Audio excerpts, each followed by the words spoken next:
Hari ini adalah hari pertamaku menginjakkan kaki di rumah megah bak istana milik Pak Tora. Sebagai seorang janda yang sudah 2 tahun menjanda, jantungku berdegup kencang bukan karena jatuh cinta, tapi karena tagihan listrik dan biaya sekolah anakku yang sudah menunggak. Pak Tora, seorang duda kaya yang konon katanya sangat pemilih, berdiri di depan pintu dengan tatapan yang sulit diartikan. Tubuhnya tegap, aromanya maskulin, dan tatapannya seolah-olah dia sedang menilai setiap inci dari diriku. "Suparni ya?" tanyanya pendek. Suaranya berat, serak-serak basah yang membuat bulu kuduku sedikit meremang. Aku hanya menunduk, meremas ujung daster batikku yang paling baru. Baru saja aku menaruh tas plastik berisi pakaianku di dapur, Pak Tora sudah memanggilku dengan nada mendesak. "Parni, sini sebentar, cepat ke kamar saya di atas." Duh Gusti, batinku. Kamar? Baru 1 jam aku di sini. Apakan benar desas-desus di luar sana kalau duda kaya selalu butuh servis cepat dari pembantu baru yang janda? Aku melangkah ragu menaiki tangga kayu jati yang mengkilap itu. Pikiranku sudah melayang kemana-mana. Bagaimana kalau dia memintaku melakukan hal yang tidak-tidak? Tapi kalau aku menolak, bagaimana dengan nasib anakku? Aku sampai di depan pintu yang tertutup rapat. Dengan tangan gemetar, aku mengetuk. Pak, ini Parni." "Masuk Parni, pintunya nggak dikunci," sahutnya dari dalam. Aku mendorong pintu itu pelan. Ruangan itu remang-remang dengan aroma kayu cendana yang kuat. Di sana, di pojok ruangan dekat tempat tidur besarnya, Pak Tora sedang membungkuk. Kemeja atasnya sudah dibuka 2 kancingnya, menampakkan dada bidang yang berkeringat. Aku menelan ludah. "Sini, mendekat," perintahnya tanpa menoleh. "Jangan berdiri di situ saja. Saya butuh tanganmu yang terampil. Saya sudah nggak tahan. Ini sudah terlalu lama mengeras." Jantungku rasanya mau copot. Apa yang mengeras? Aku melangkah perlahan, mataku terpejam sesaat sambil merapal doa. "Pak, tapi saya baru hari pertama." "Justru karena kamu baru, kamu harus tahu cara menanganinya." Pak Tora berbalik, menatapku tajam. "Ayo, naik ke sini. Posisinya harus pas. Kalau enggak nanti malah sakit." Aku mendekat dengan gemetar. Pak Tora memintaku memegang sebuah benda panjang yang terasa dingin dan keras di tanganku. Aku meraba-rabanya, mencoba mencari titik di mana aku bisa memberikan tekanan. "Iya, di situ Parni." Pelan-pelan saja. Jangan terlalu kasar nanti lecet." Rintihnya pelan. Matanya terpejam. "Terus, tekan sedikit lagi ke dalam. Nah, begitu. Kamu memang pintar cari celahnya." Keringat dingin bercucuran di peripisku. Aku berusaha fokus, meski napas Pak Tora terasa hangat di dekat leherku. "Begini Pak, sudah pas?" tanyaku dengan suara bergetar. "Iya, sedikit lagi." Akhirnya keluar juga. Lega rasanya, seru Pak Tora sambil menghela napas panjang. Aku menarik tanganku kembali. Jantungku masih berpacu habat. Aku melihat ke arah tanganku yang kini sedikit kotor. "Makasih ya Parni. Gara-gara baut engsel lemari ini macet dan mengeras karena karat, saya jadi nggak bisa buka laci rahasia saya. Untung kamu bisa tekan pakai obeng ini tadi tepat di celahnya. Kalau enggak saya sudah menyerah," ucap Pak Tora sambil tersenyum puas memandangi pintu lemari pakaiannya yang sekarang sudah terbuka lebar. Aku menghembuskan napas panjang yang sedari tadi aku tahan.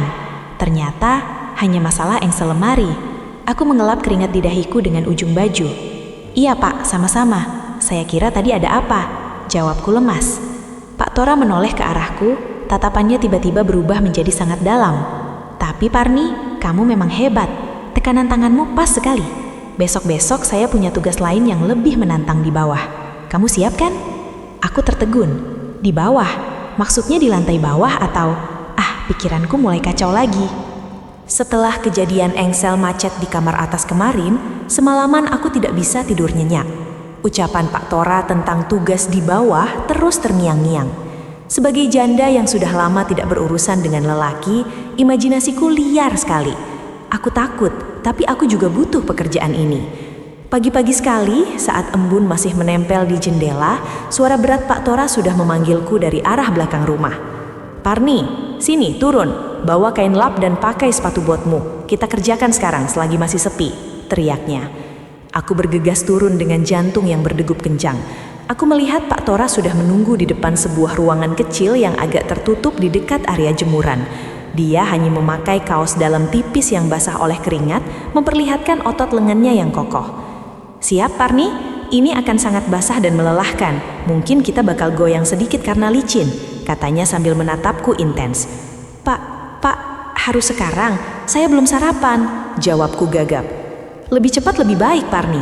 Kalau sudah terlanjur meluap, nanti malah susah dikendalikan. Ayo, masuk ke dalam sini sama saya. Aku mengikuti langkahnya masuk ke ruangan sempit itu. Benar saja, suasananya pengap. Pak Tora tiba-tiba mematikan lampu dan hanya menyisakan cahaya remang-remang dari ventilasi.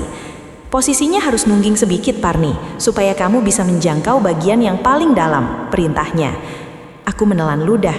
Begini, Pak? Tanyaku sambil membungkuk ragu. Nah, benar. Duh, lihat itu. Sudah banyak lendir yang menempel di dinding-dindingnya. Kamu harus gosok perlahan pakai tanganmu ya. Jangan sampai ada yang terlewat. Kalau perlu, pakai cairan ini supaya lebih licin dan mudah keluar kotorannya, kata Pak Tora sambil menyodorkan sebuah botol kepadaku. Aku mulai menggerakkan tanganku. Suara gesekan terdengar di ruangan yang sempit itu.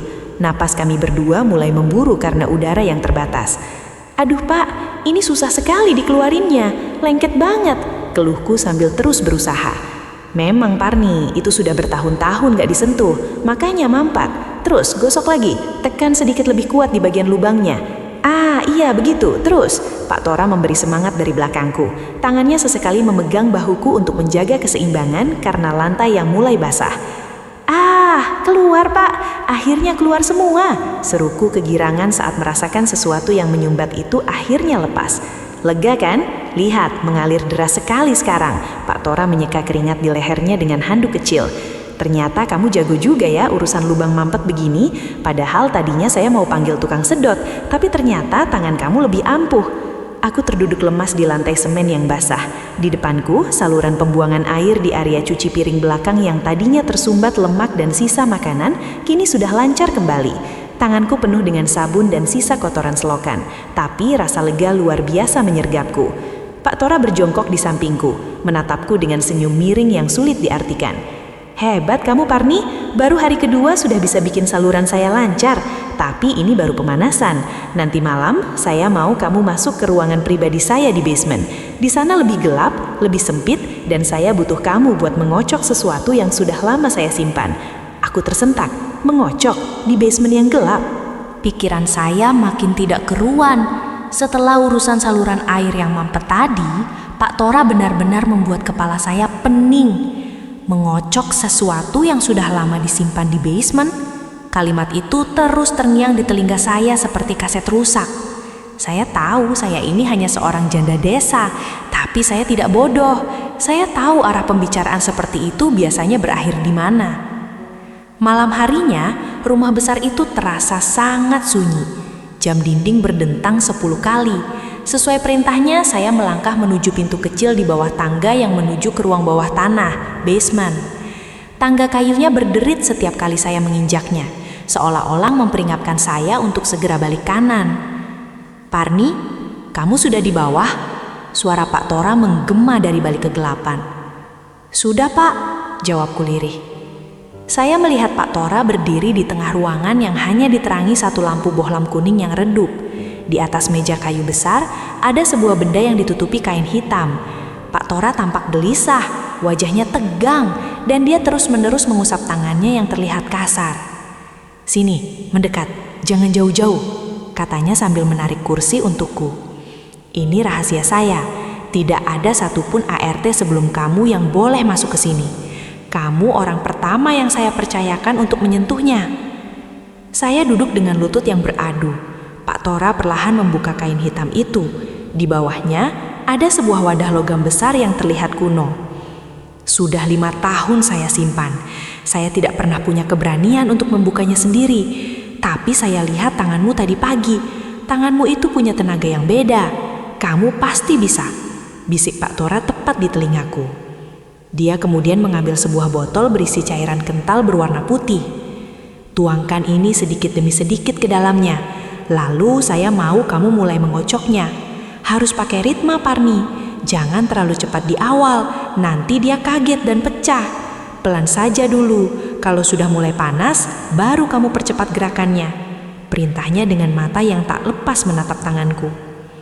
Dengan tangan gemetar, saya mulai melakukan apa yang dia minta. Saya memasukkan tangan saya ke dalam wadah itu, merasakan tekstur yang lengket dan berat.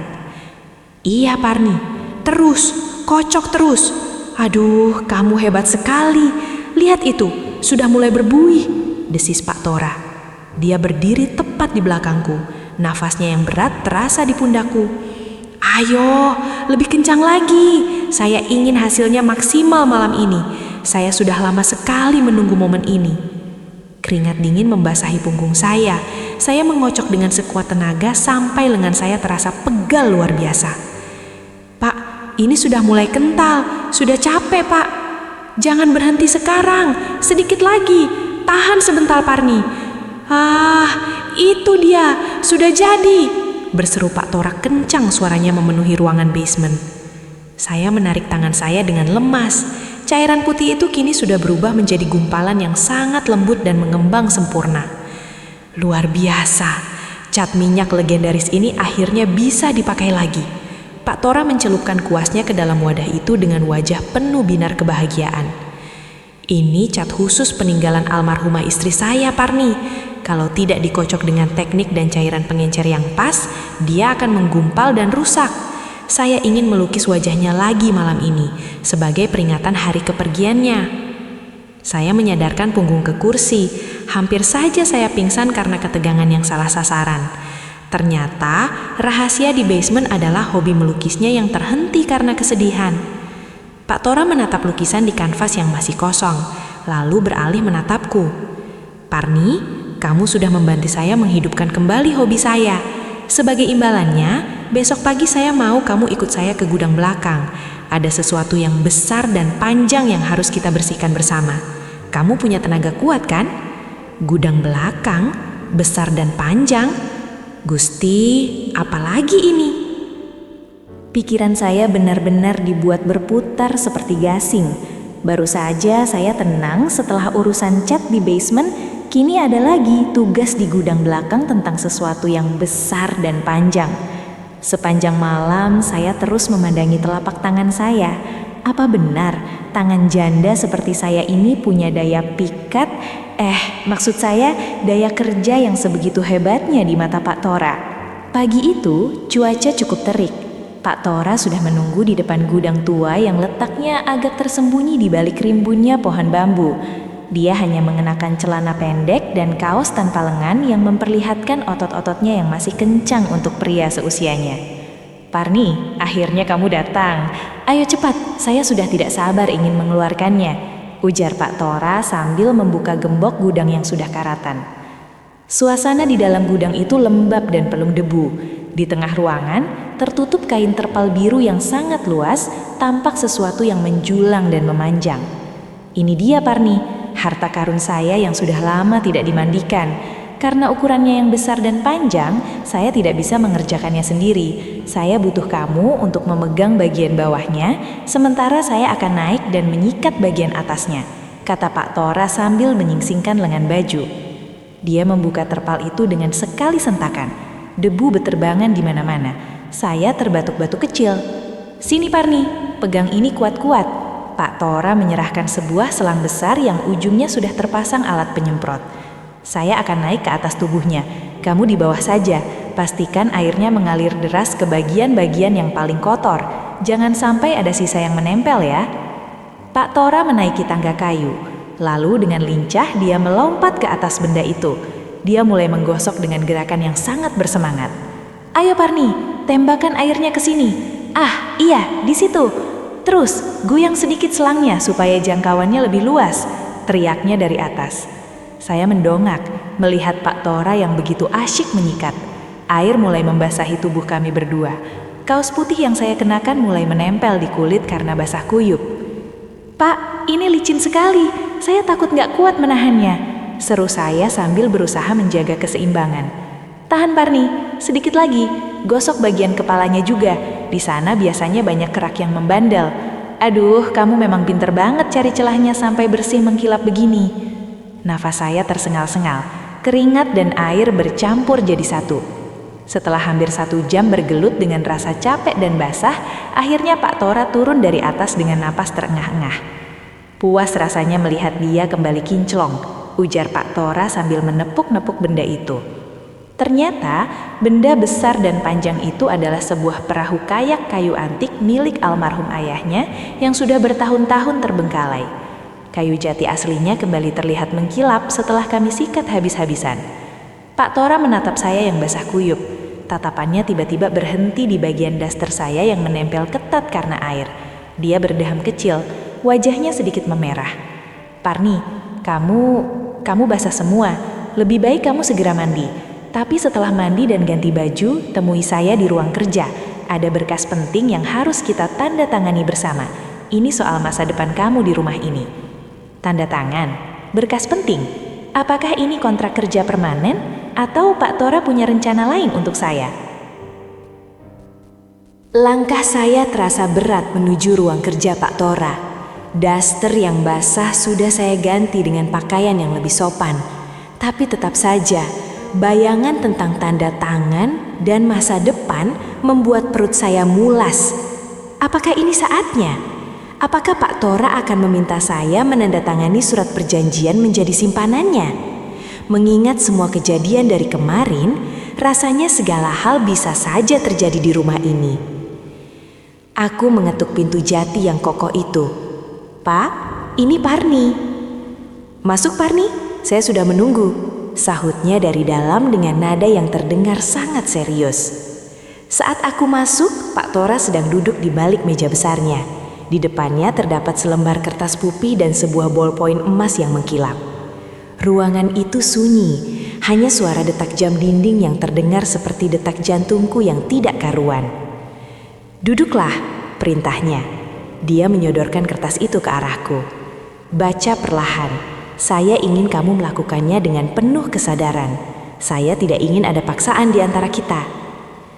Aku mengambil kertas itu dengan tangan gemetar. Mataku mulai menelusuri baris demi baris kata yang tertulis di sana. Pikiranku yang liar mulai membayangkan kata-kata seperti istri siri atau perjanjian rahasia. "Pak, ini serius?" tanyaku dengan suara hampir hilang. "Sangat serius, Parni. Ini demi kenyamanan kita berdua selama kamu tinggal di sini.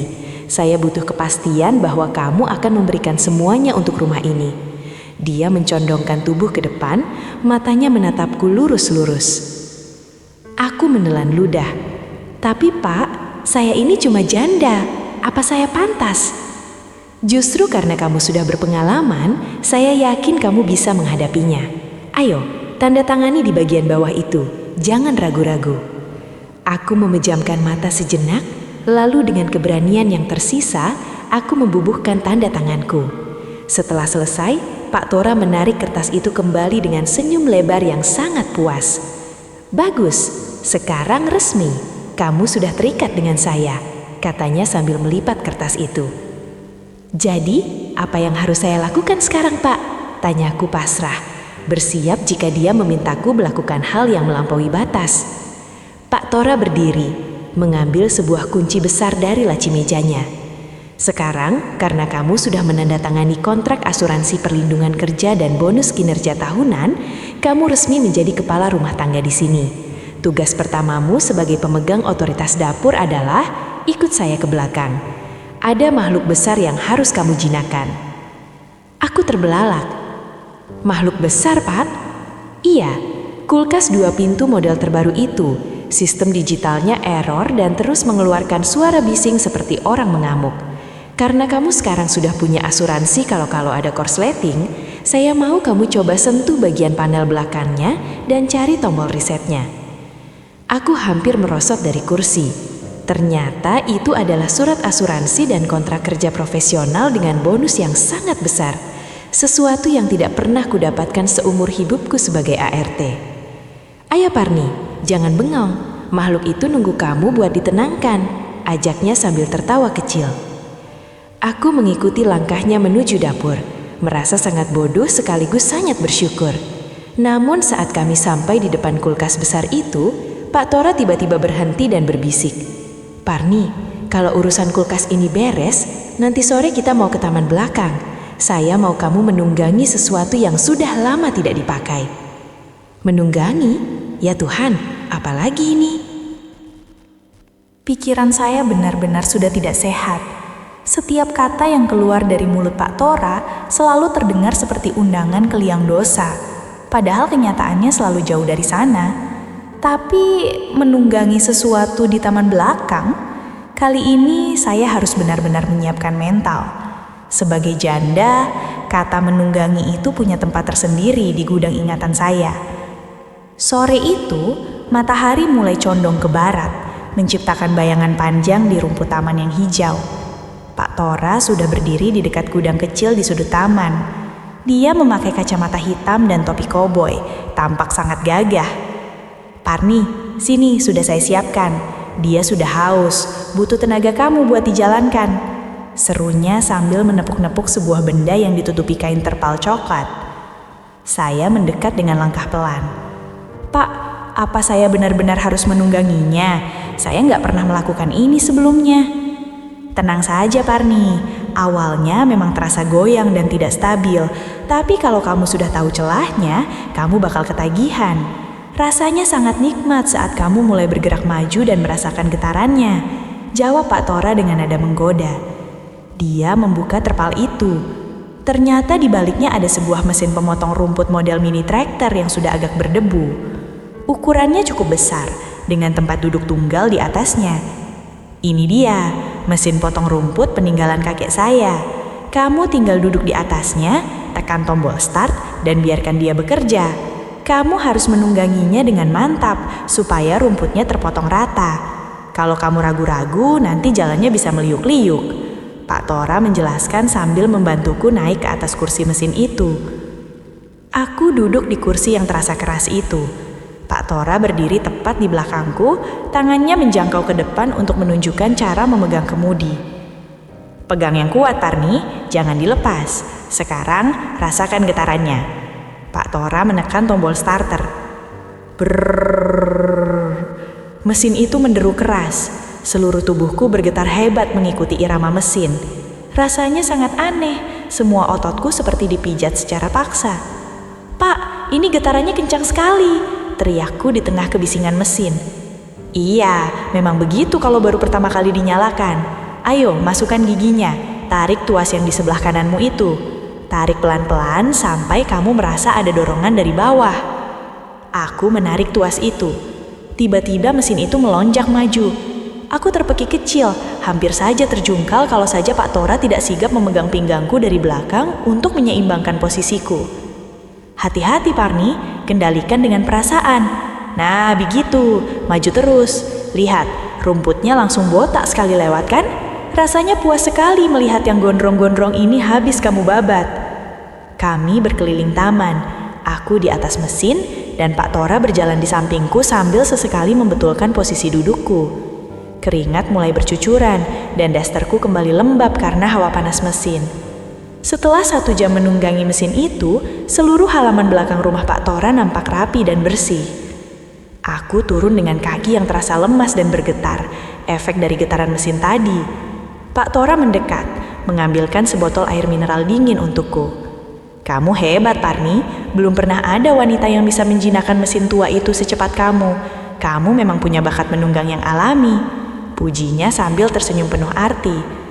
Aku hanya bisa tersenyum kecut sambil mengatur napas. "Tapi Parni," suara Pak Tora mendadak merendah. "Besok adalah hari Minggu, saya akan libur.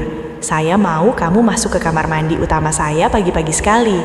Ada sesuatu yang tumbuh di wajah saya yang sudah tidak tahan ingin segera dipangkas oleh tanganmu. Kamu bisa kan melakukannya dengan lembut?" Memangkas sesuatu yang tumbuh di wajahnya di kamar mandi, pagi-pagi sekali. Malam itu saya hampir tidak bisa memejamkan mata. Kamar mandi utama, memangkas sesuatu yang tumbuh di wajah, pikiran saya sudah berkelana kemana-mana. Sebagai seorang janda, saya tahu betul bahwa kamar mandi adalah tempat paling privat di dalam sebuah rumah. Dan sekarang, Pak Tora meminta saya ke sana pagi-pagi sekali untuk menyentuh wajahnya. Pagi harinya, dengan langkah yang sangat pelan, saya menuju kamar utama Pak Tora. Pintu kamar mandi yang terbuat dari kaca buram itu sudah terbuka sedikit. Uap hangat keluar dari sana, membawa aroma sabun maskulin yang sangat kuat. "Parni, sini, masuk saja. Saya sudah siap."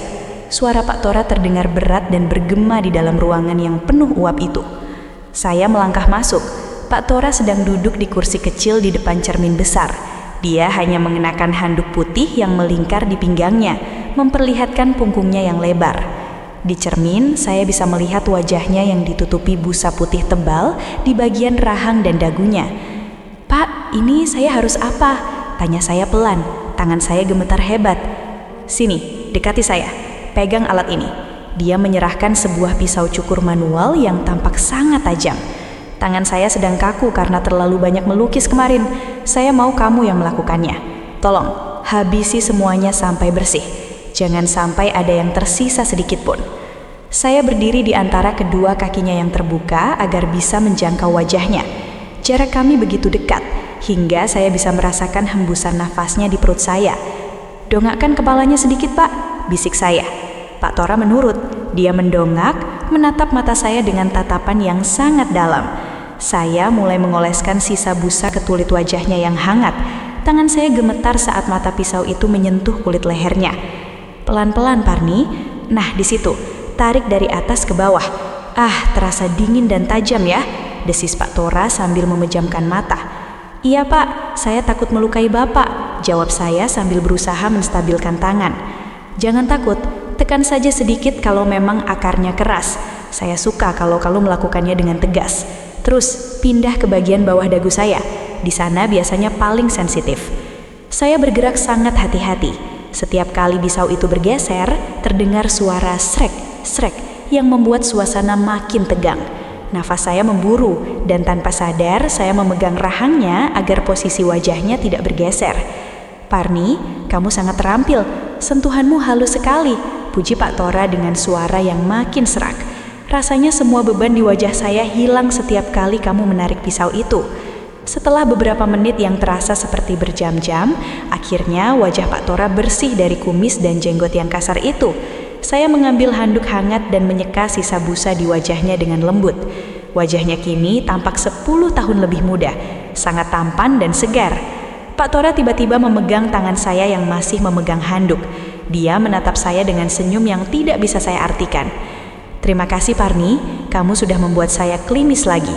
Tapi kamu tahu, setelah urusan wajah ini selesai, ada sesuatu yang harus kita selesaikan di dapur.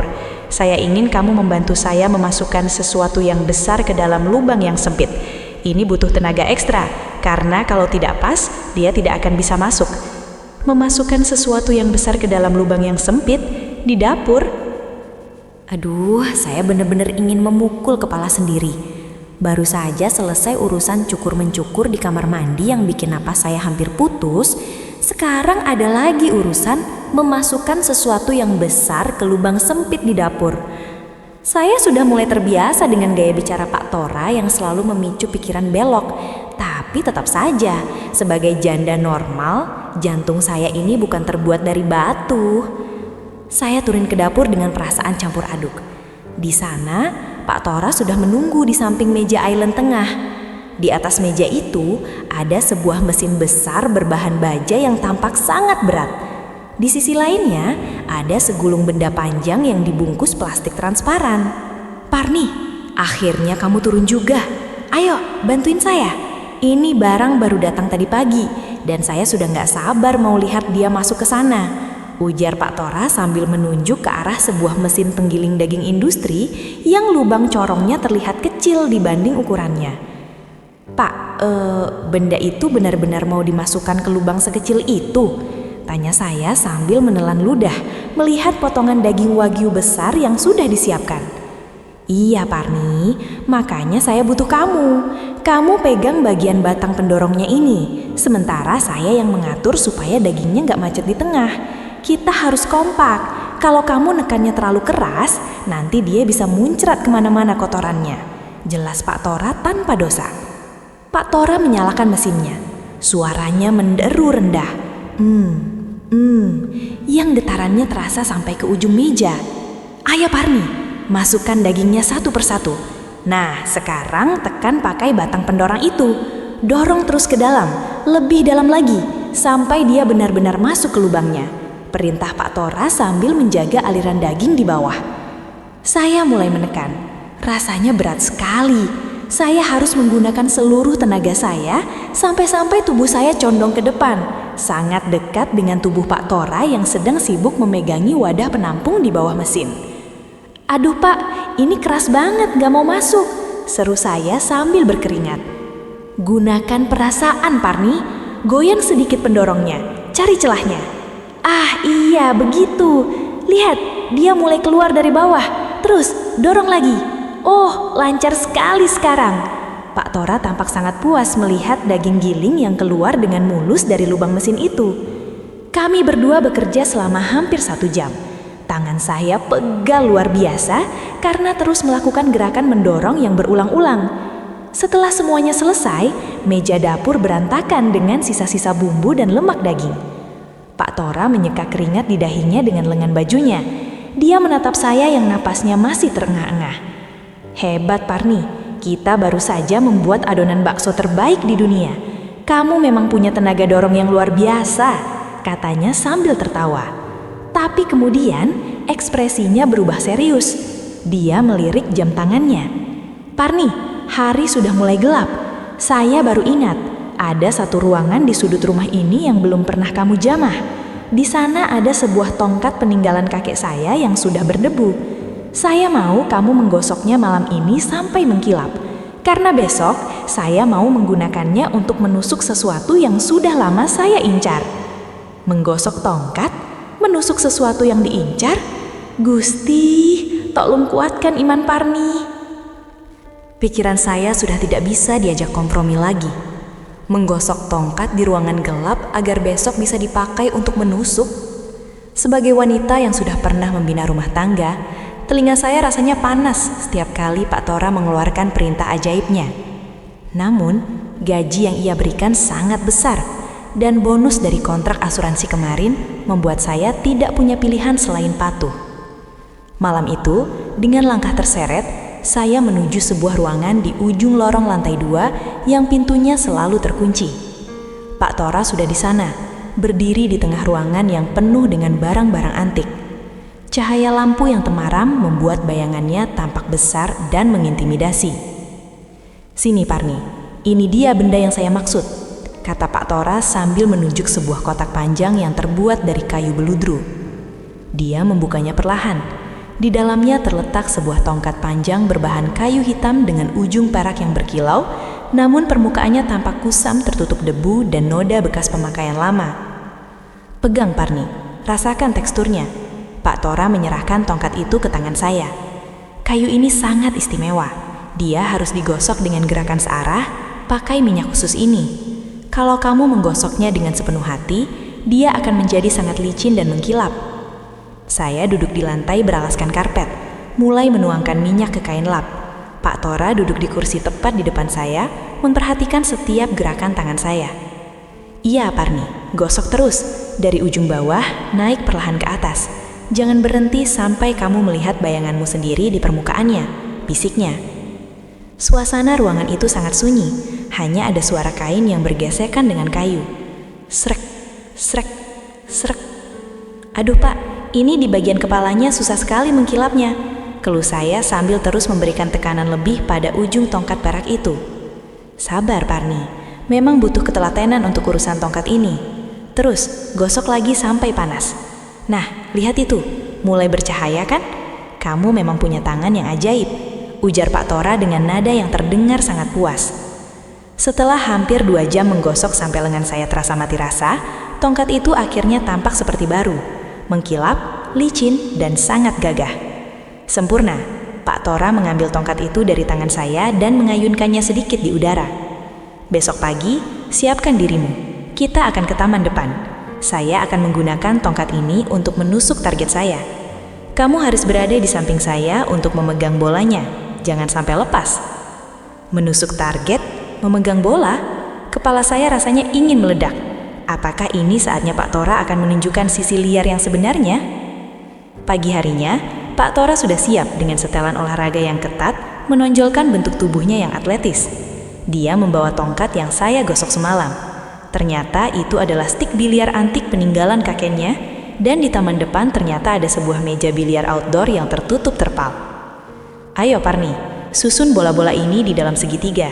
Pastikan posisinya rapat. supaya saat saya tusuk dengan tongkat ini, mereka menyebar dengan indah. Perintahnya. Saya berjongkok di meja biliar, menyusun bola-bola warna-warni itu dengan tangan gemetar. Pak Tora berdiri di belakang saya, membungkuk rendah, membidik bola putih dengan stik biliar yang sudah saya gosok semalam. Tak! Bola-bola itu berhamburan. Pak Tora bersorak gembira. Lihat itu, Parni. Sekali tusuk langsung masuk 2 bola. Ini semua berkat gosokan tanganmu semalam. Saya mengelap keringat di leher, merasa lega sekaligus lemas. Tapi kemudian, Pak Tora meletakkan stiknya dan menatap saya dengan tatapan yang sangat berbeda dari biasanya. Tatapan yang bukan lagi soal pekerjaan rumah tangga. Parni, besok adalah hari ke-10 kamu bekerja di sini. Ini hari terakhir masa percobaanmu. Besok malam, saya ingin kamu memakai pakaian terbaikmu. Kita akan melakukan sesuatu yang puncak. Tidak ada alat, tidak ada mesin, tidak ada perbaikan. Hanya saya dan kamu. Kamu siap? Puncak? Tanpa alat? Hanya saya dan dia? Jantung saya seakan berhenti berdetak. Malam itu, langit di atas rumah Pak Tora seolah ikut menahan napas. Ini adalah malam ke-10. Sesuai permintaannya, saya mengenakan pakaian terbaik yang saya miliki. Sebuah gamis berwarna merah marun yang pas di badan, warisan terakhir dari almarhum suami saya. Wajah saya poles tipis, namun tangan saya dingin seperti es. Puncak, kata Pak Tora semalam. Pikiran saya sudah menyiapkan skenario terburuk, sekaligus skenario yang paling rahasia saya simpan dalam hati. Saya melangkah menuju ruang makan utama yang biasanya tertutup rapat. Pintunya terbuka lebar, memperlihatkan cahaya lilin yang temaram dan wangi bunga sedap malam yang menyeruak. Pak Tora berdiri di sana, mengenakan kemeja hitam satin yang membuatnya tampak sangat berwibawa. Parni, kamu cantik sekali malam ini.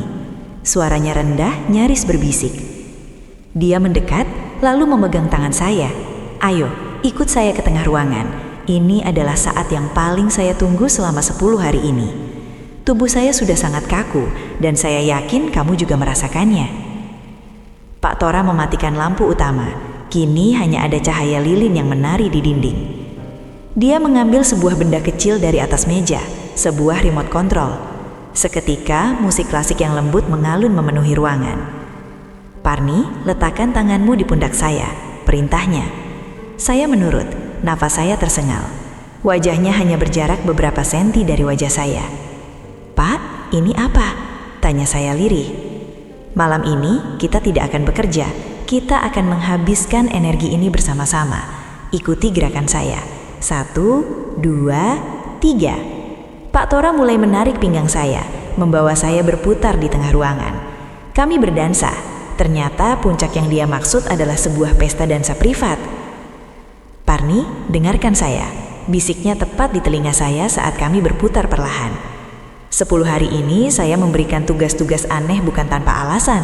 Saya ingin melihat kesabaranmu, ketelatenanmu, dan bagaimana kamu menghadapi tekanan. Saya mencari seseorang yang bukan sekedar pembantu, tapi seseorang yang bisa menjaga isi rumah ini, dan mungkin menjaga hati saya. Langkah saya terhenti. Saya menatap matanya yang kini tampak sangat tulus, tanpa ada sorot clickbait seperti hari-hari sebelumnya.